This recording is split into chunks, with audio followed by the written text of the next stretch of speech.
It's 5 p.m. here in Lagos, Nigeria. Time for the world today. I'm Joke Rogers. Here's what's coming up on the program. Republicans gain total control of Congress as President-elect Donald Trump makes more key appointments. White House says President Joe Biden and Donald Trump had a very cordial, gracious and substantive meeting at the Oval Office. Plus, Lebanon launches national polio vaccination campaign for children amid the Israel-Hezbollah conflict. We begin with politics in the United States, where the Republicans have gained full control of both chambers of Congress in what is known as a governing trifecta. And with the Republican administration coming to the White House in January, President-elect Donald Trump will have full support from the two branches of the U.S. government. A Republican-controlled Congress will allow Mr. Trump to quickly fill out his cabinet and other top administration roles and advance his agenda for at least the next 2 years, though Democrats will have some sway with small majorities in the House and Senate.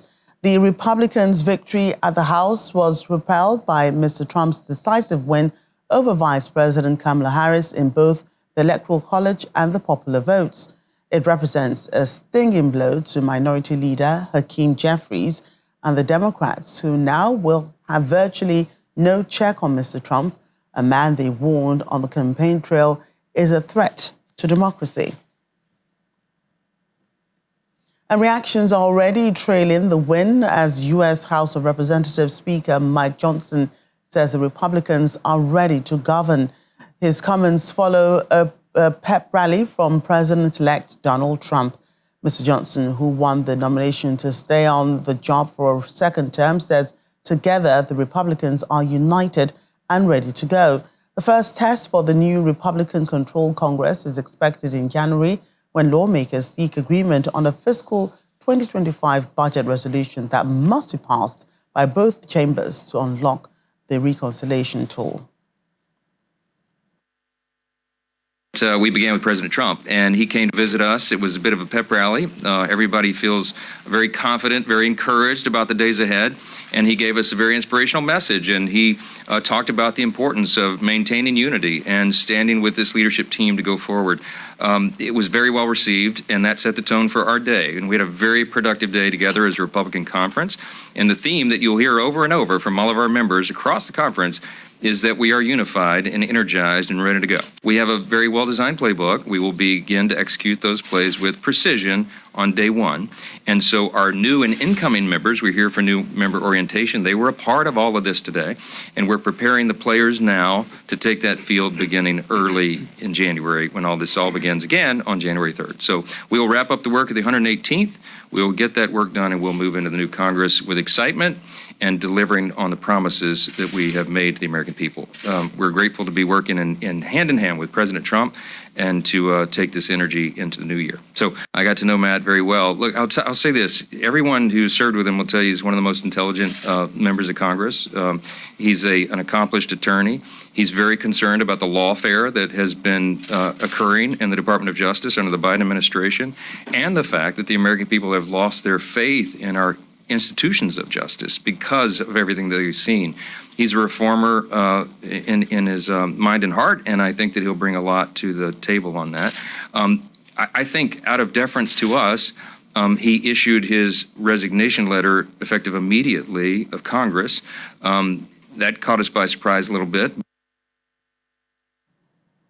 In the meantime, Republican U.S. Senator John Huni has been elected to serve as the Senate Majority Leader.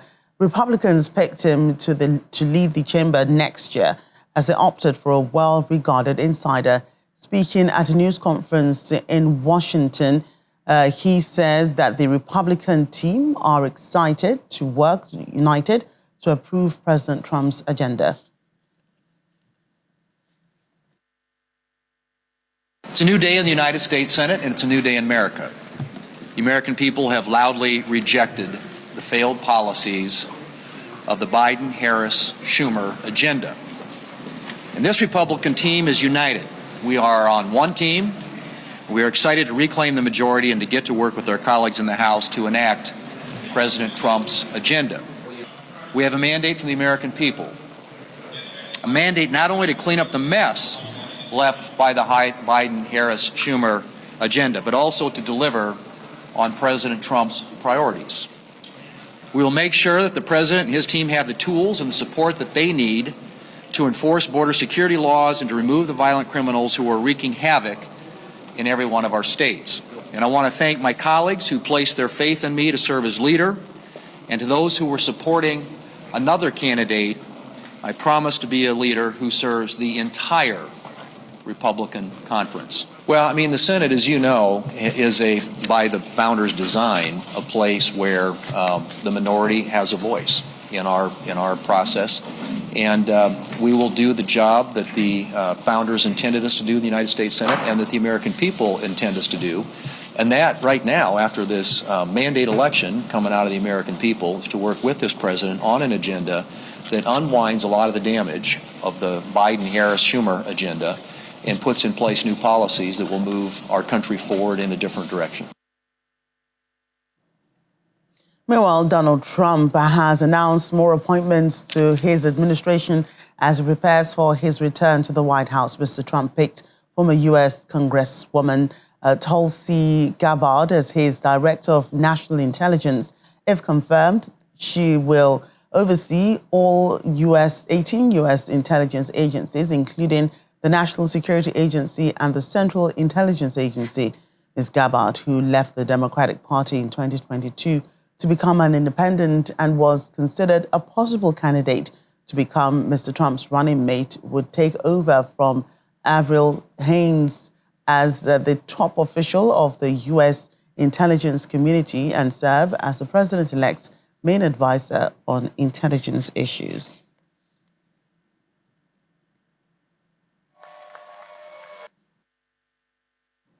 And U.S. Representative Matt Gaetz has also been nominated for the position of Attorney General.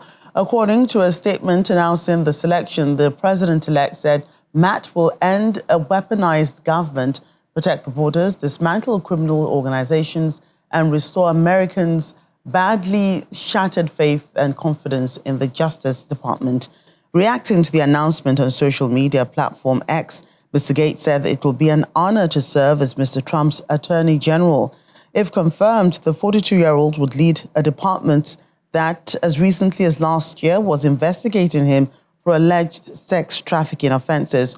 In the past few years, Mr. Gaetz has been accused of sex trafficking minors.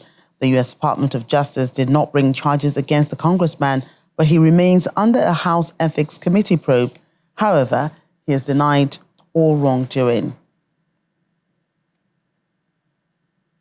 In the meantime, United States President Joe Biden has once again assured President-elect Donald Trump of a smooth transition of power. He made this known on Wednesday when both leaders sat side by side for a meeting in the Oval House of the White House.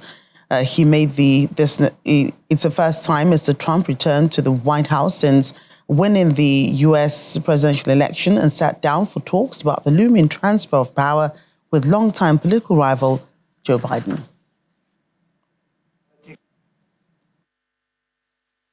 Well, Mr. President-elect and former President and Donald, congratulations. And looking forward to having like we said, a smooth transition.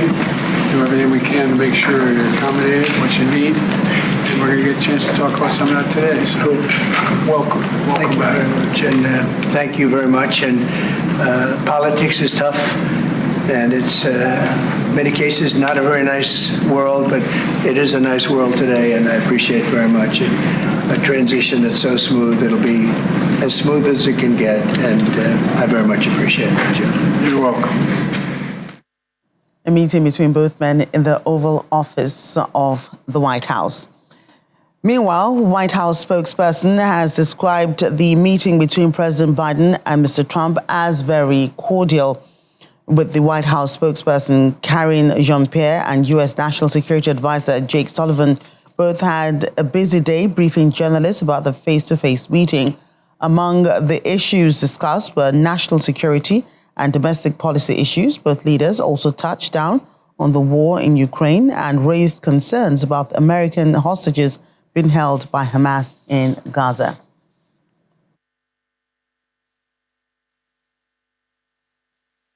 It was indeed very cordial, very gracious, and substantive. And I mentioned at the top, national security was discussed, domestic policy issues were discussed. I had an opportunity to speak with the president in the Oval Office right before coming out to do this press briefing, because I wanted to make sure that I got what the president wanted to share with all of you. So certainly that everything that I'm saying is sanctioned, if you will, by the president.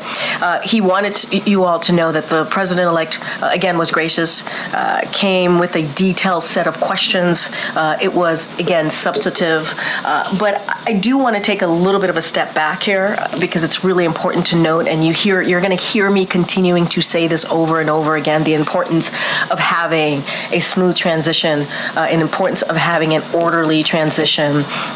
The president respects the will of the American people and wants to make sure that occurs. That is what he believes the American people deserve. I will only note that President Biden reinforced his view that the United States standing with Ukraine on an ongoing basis is in our national security interest. And it's in our national security interest because a strong Europe, a stable Europe, standing up to aggressors and dictators and pushing back against their aggression is vital to ensuring that we don't end up getting dragged directly into a war, which has happened obviously twice in the 20th century on the European continent. I will say that this is a topic, obviously, the American hostages being held in Gaza that President Biden and President Trump covered today, but we have not had the opportunity to engage with the incoming team yet. I'm only expressing, standing here today, as I did to the hostage families yesterday, we are very much willing to do so, and we've sent a signal to the incoming team that we're prepared to work with them on this issue, as with every other issue, because President Biden's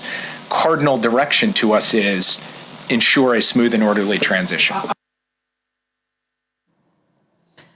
In the meantime, U.S. prosecutors are asking the Federal Appeals Court to pause their bid to revive the criminal case accusing President-elect Donald Trump of illegally handling classified documents, citing his election victory. Special counsel Jack Smith, in a brief court filing, asked the U.S. Court of Appeals for the 11th Circuit to hold this appeal in suspension to allow prosecutors time to assess the impact of Mr. Trump's impending return to the White House on the case. Mr. Trump was accused of illegally holding on to classified documents after he left office in 2021. A federal judge appointed to the bench by Mr. Trump dismissed the case in July after ruling that Mr. Smith was improperly appointed to the special counsel role, prompting prosecutors to appeal.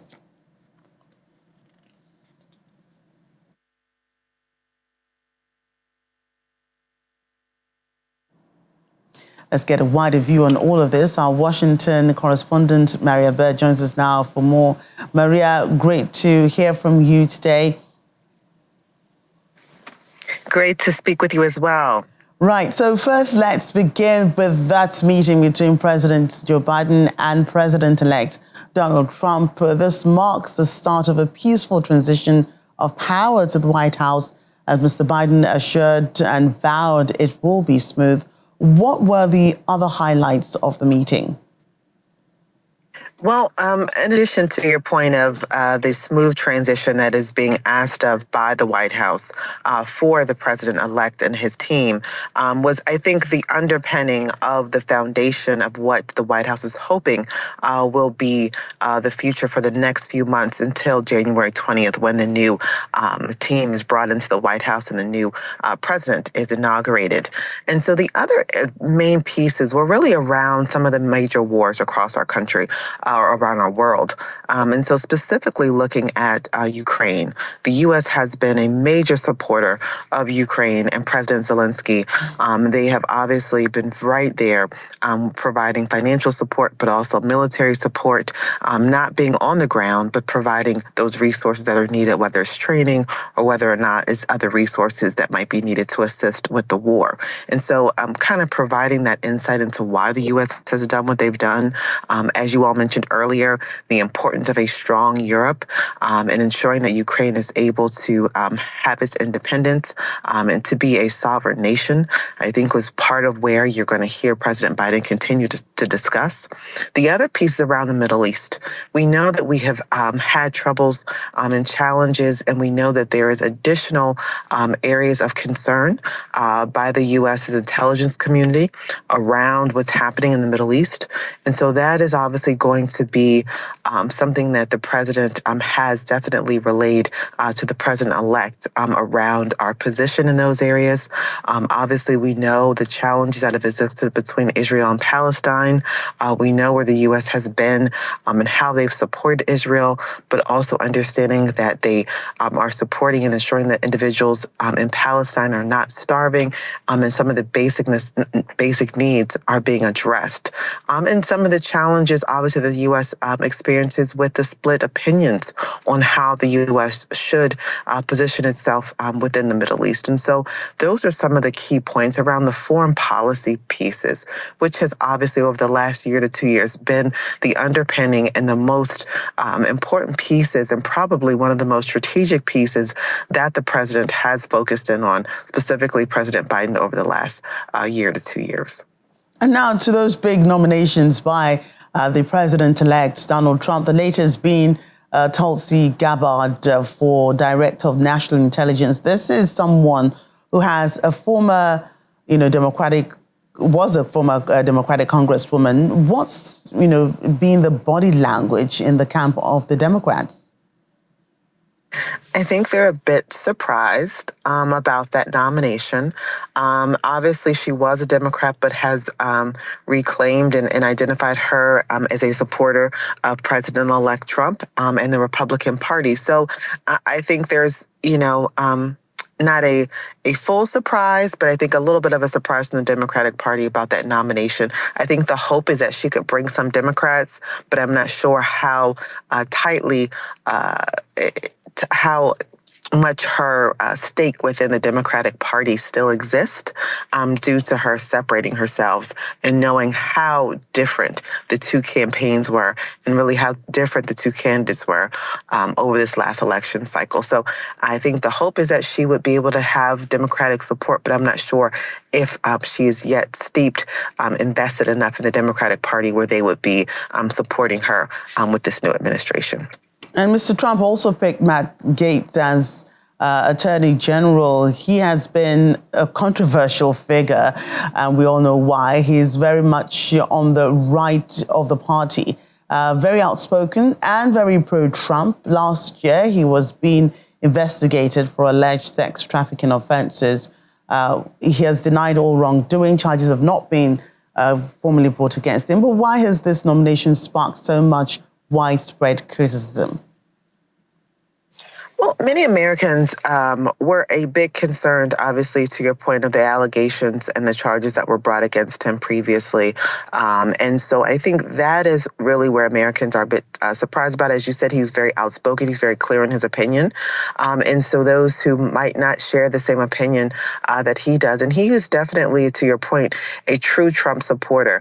And if you remember during the 2020 election cycle and previously, there was a split between the Republican Party, even for those who were very much in alignment with the ideologies of President-elect Trump and those who are more Republican traditionalist. And he really represented that new part of the Republican Party that really aligned with the president-elect. And so that's where you're going to see some of the concern, and obviously because of what he experienced with legally the United States not too long ago, that brings even greater concern for some Americans when you talk about the position of Department of Justice, which is one that's heavily vested and rooted within ensuring justice within America and being able to ensure that they understand the laws, abiding by the laws, but most importantly, being able to ensure that the justice within the United States is carried out for all Americans.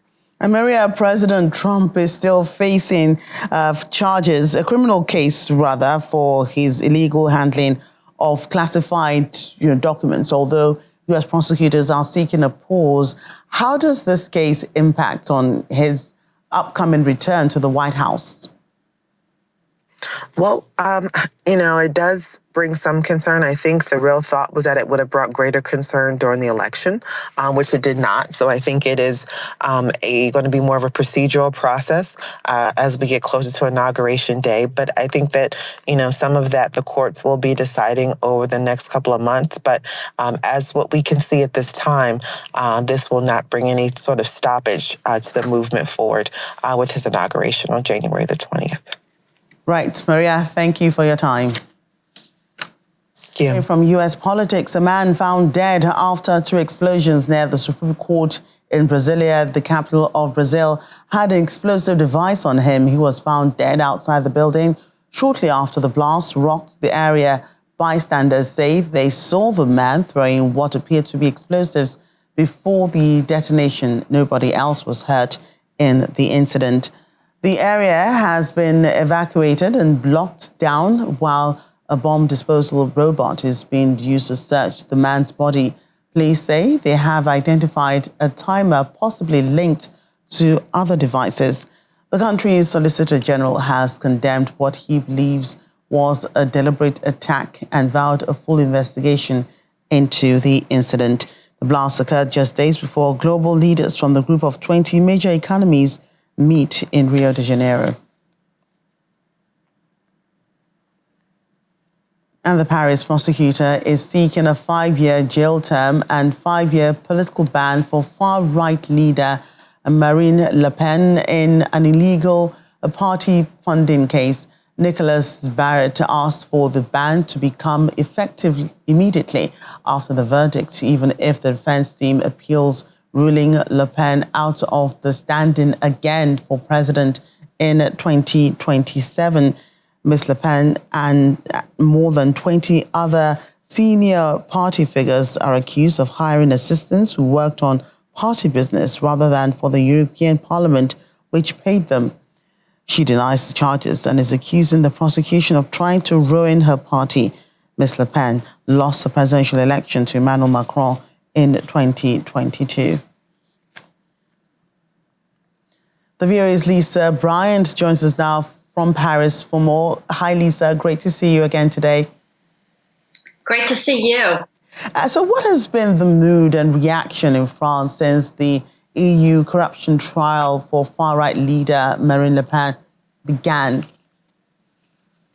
Well, it depends on who you are in France. I think her supporters are obviously there. There's incomprehension, anger.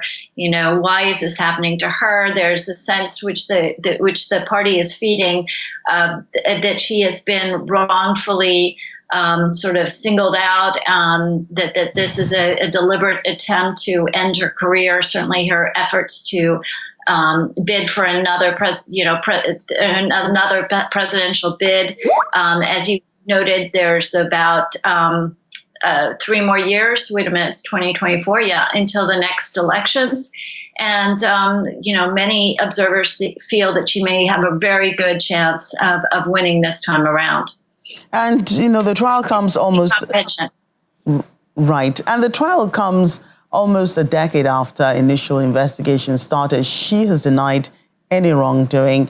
Many wonder how this threatens or undermines her national rally. Well, it's hard to tell. I mean, a lot of French, those that are not, strong supporters, are probably looking elsewhere these days in terms of the news. It's kind of been simmering. This news has been simmering for, weeks or months. It's nothing new.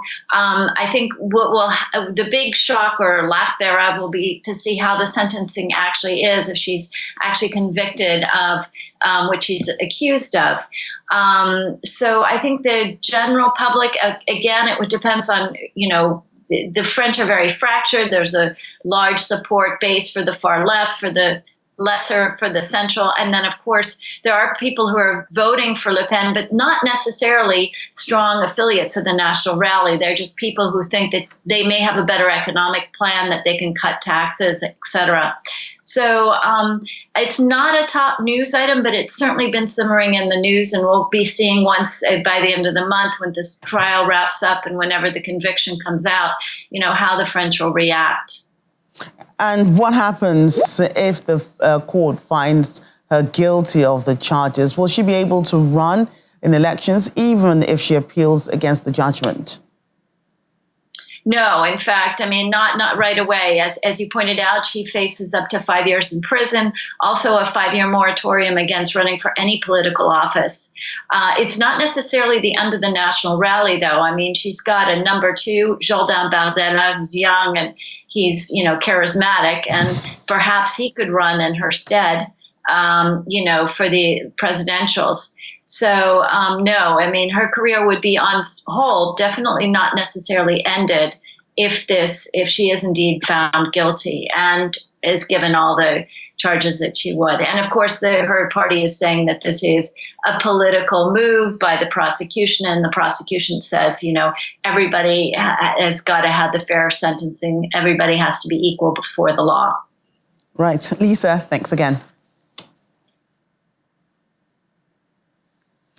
Let's continue. The head of the United Nations Palestinian Relief Agency, UNRWA, Felipe Lazzarini, is warning that an entire generation of Palestinians in the Gaza Strip would be denied the right to education if the UNRWA collapses in the enclave under new Israeli legislation.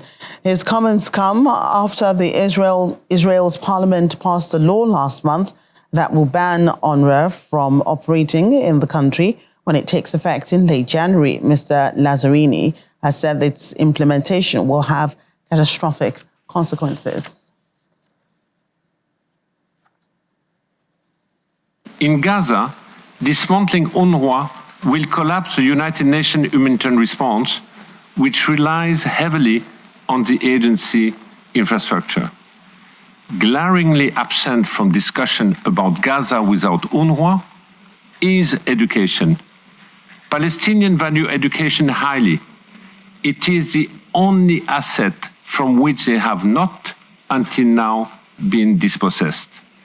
In the absence of a capable public administration or state, only UNRWA can deliver education to more than 660,000 girls and boys across Gaza. In the absence of UNRWA, an entire generation will be denied the right to education. Their future will be sacrificed, sowing the seeds for marginalization and extremism. Even at peril to their own lives, UNRWA staff continue striving to save the lives of others, providing assistance and sustenance to those violently denied it by a ruthless settler colonial and apartheid regime that is targeting them and depriving them of their rights solely because of who they are, Palestinians, in what is an ongoing Nakba that has now reached genocidal proportions in Gaza. Commissioner Lazzarini, there are no more cover-ups. You have lost all plausible deniability. Your thing disguised as an aid organization has fallen. If you have any decency, resign in shame and ask Ayelet, the Samerano family, and all victims of your so-called employees for forgiveness.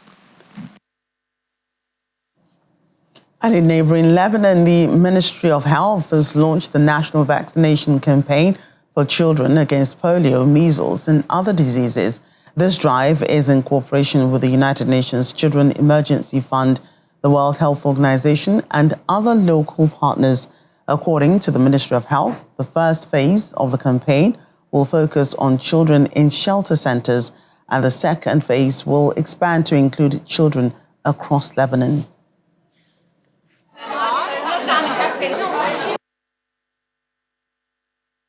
Very important today that the children get immunized against polio, against measles. As you know, 45% of the children in the country do not receive all the vaccination, and it's important to avoid the emergency within the emergency by having an outbreak.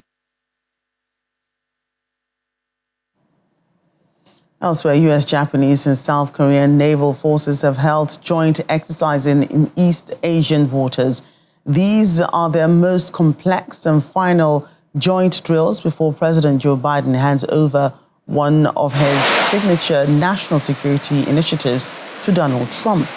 Speaking while visiting the USS George Washington carrier, U.S. Ambassador to Japan, Rahm Emanuel, pointed out that the three-wave pact and the resulting military cooperation sent a strong message to Beijing.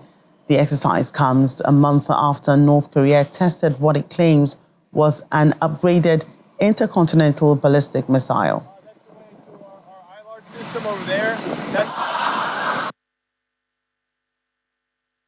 If you look at the region and you want to project deterrence, you want to ensure the security of America's interests, it's better to have allies, because remember, in this area and region, we have a lot of allies, and China does not. Well, experts at COP29 are saying that developing countries outside China need at least $1 trillion per year by the end of the decade to move to greener energy and protect against extreme weather. According to the OECD, a previous goal of $100 billion per year, which expires in 2025, was met 2 years late in 2022, although much of it was in the form of loans rather than grants, something recipient countries say needs to change. Behind the scenes, negotiators are working on draft texts of a deal, but so far, early-stage documents published by the United Nations climate body only reflect the huge range of different views around the table.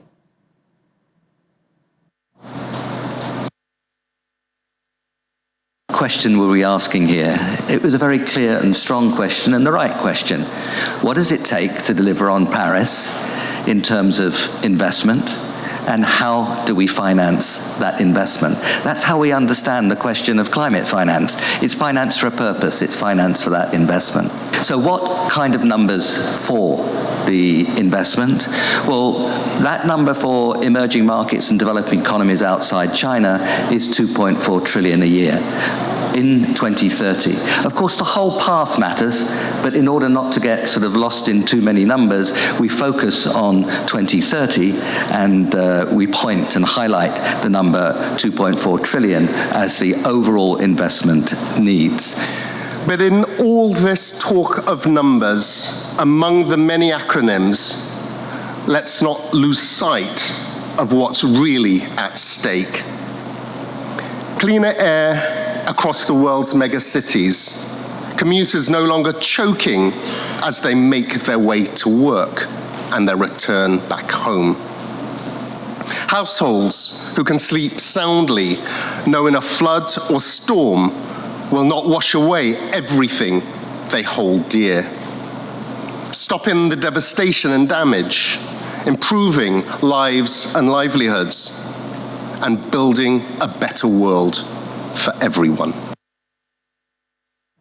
Meanwhile, during the course of COP29 events, Swedish environmental activist Greta Thunberg reiterated her criticisms of the decision to hold the climate change conference in Azerbaijan. She called the choice an extreme, citing Baku's human rights record and the humanitarian consequences of the conflict in the Nagorno-Karabakh region.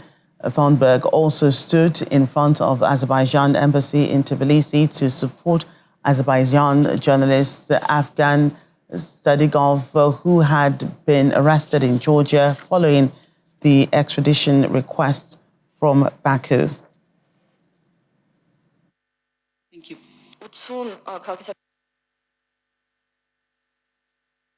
The reason why I'm not personally at COP is very, very simple. The basic principle of climate justice that me and many other climate activists, that is the reason why we are climate activists in the first place, are completely incompatible with the COP29 being held in Azerbaijan. Azerbaijan, as previous people here on stage have said, is an extremely repressive state, a petrol state that is planning to expand fossil fuel production and is responsible for ethnic cleansing.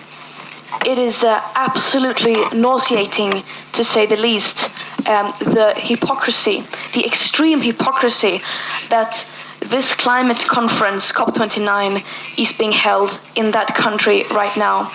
The continuous extreme hardships that many Armenians are facing because of the Azerbaijani military aggression, the torture, forcefully displacement, prisoners of war, hostages, and the ethnic cleansing and the extreme physical and psychological violence that people have experienced can in absolutely no way be justified. Elsewhere, Colombian President Gustavo Petro is estimating that more than $300 million will be needed for initial aid to address the emergency caused by heavy rains in the northwest of the country. Heavy rains in Choco caused severe flooding, affecting thousands of families, destroying homes and infrastructure in several municipalities. According to local media, torrential rain across Colombia's Pacific coast and Andean regions has displaced more than 90,000 people and inundated communities. The extreme weather has triggered widespread flooding and landslides across the South American country, leading Colombia's first leftist leader to declare a nationwide state of disaster as of Sunday.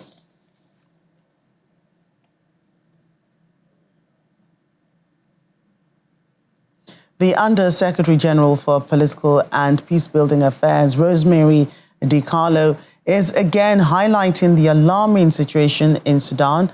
At the Security Council meeting, Ms. DiCarlo says both warring parties bear responsibility for the violence there. Naimat Ahmadi, founder and president of Darfur Women Action Group, tells of the high rate of suicide amongst women who are trying to flee sexual violence. Following the meeting, the United Kingdom's Under-Secretary of State for the Foreign Commonwealth and Development Office, Ray Collins, briefed reporters on a new resolution aimed at addressing the crisis in Sudan.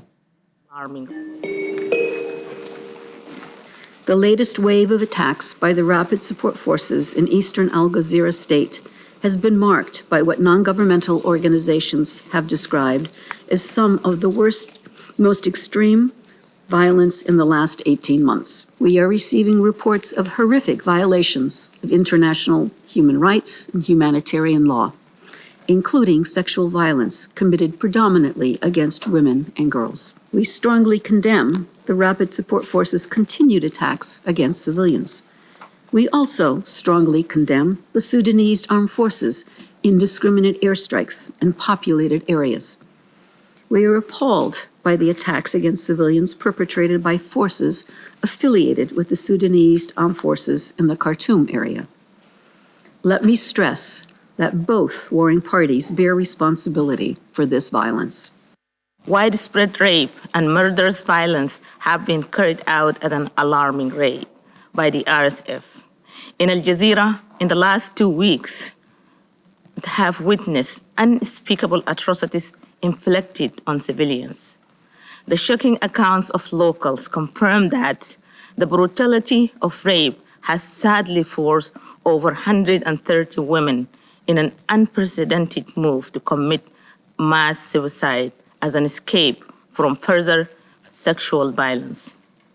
This should not and must not be the reality in a world governed by international laws designed to protect civilians. The United Kingdom has introduced a new United Nations security resolution to push the Sudanese armed forces and the Rapid Support Forces to protect civilians and show and allow safe passage of aid. The resolution will focus on developing a compliance mechanism for the warring parties' commitments they made on the protections of civilians in Jeddah in 2023, and ways to support mediation efforts to deliver a ceasefire. You're still watching The World Today. Coming up, 2024 Santa training begins for 6th Father Christmas ahead of the festive season in London. Please stay with us.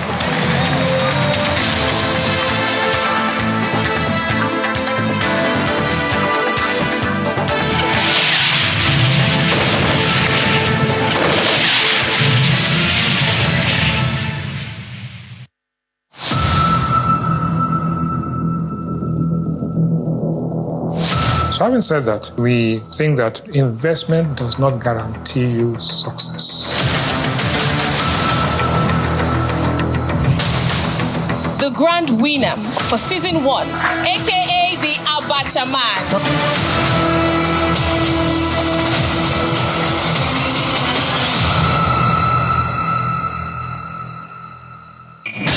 It's a fast beat, unpredictable and full of surprises.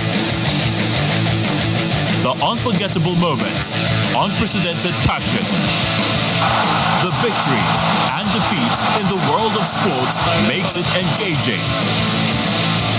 Fasten your seatbelts as we take you through every update in the news and on our shows. We define the moments of true sports. Join us.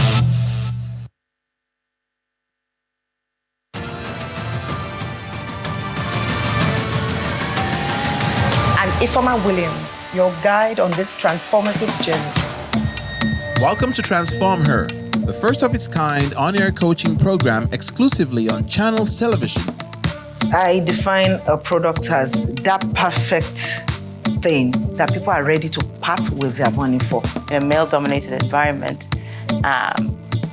being required to uphold a position of leadership. The good, the bad, the ugly, they all pull together to make you this woman and this person that you can be. Join us in shaping the future of African female leadership as we provide practical resources for entrepreneurs and aspiring C-suite leaders. Every Wednesday at 4:30 p.m. West African time, we bring you expert interviews, transformative coaching, and the tools you need for exponential personal and professional growth. Transform Her, because it's time to unlock your potential and lead with purpose.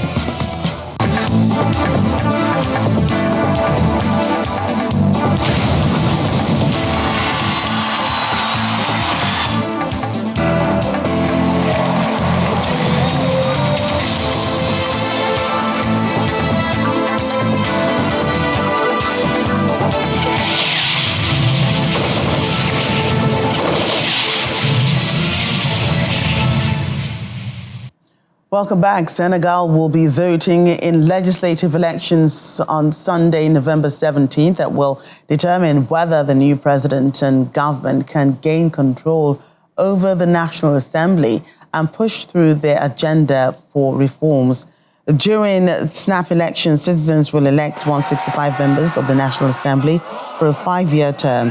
Following a 6-month tenure, President Bashiru Diomaye dissolved the National Assembly in September, citing challenges in collaborating with the opposition-led assembly. The previous legislative elections were held in July 2022, and according to the Senegalese constitution, presidents have the authority to dissolve the National Assembly after it's been convened for 2 years, a deadline that was reached on September 12, 2024.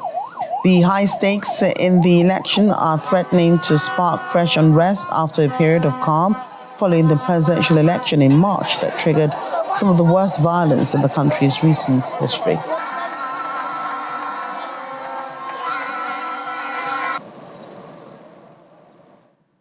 It's also election day in Sri Lanka. Many are voting in a key general election 2 months after electing UNRWA Disanyanke as president. According to officials, 17 million voters are going to the polls to elect 225 parliamentarians from a pool of 8,800 candidates. 70,000 policemen and 11,000 army soldiers have also been deployed across the islands to 13,400 polling stations to ensure voter safety during the election. The election results are expected by tomorrow.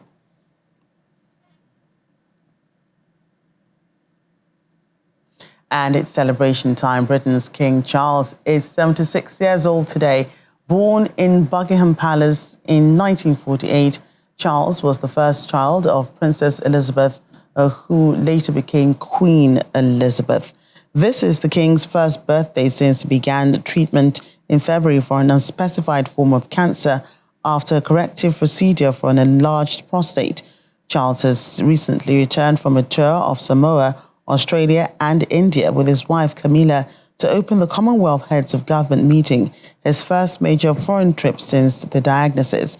The king took over the throne on May 6, 2023, in a lavish coronation ceremony following the death of Queen Elizabeth in September 2022.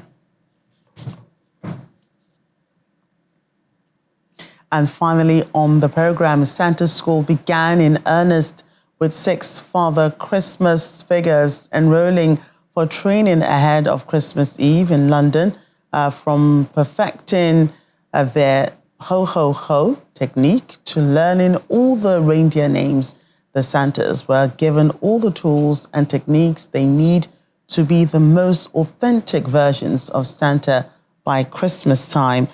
Chief Santa trainer and creative director at entertainment company Fiji Mermaid James Lovell has been fulfilling his assignment for over 25 years.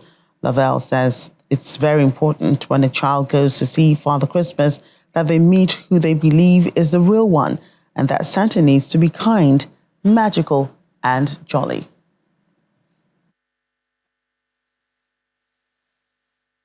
It's very important when a child goes to see Father Christmas that they meet who they believe is the real one. And it always is the real one when they meet Santa. When you're wearing a red suit, you are Father Christmas.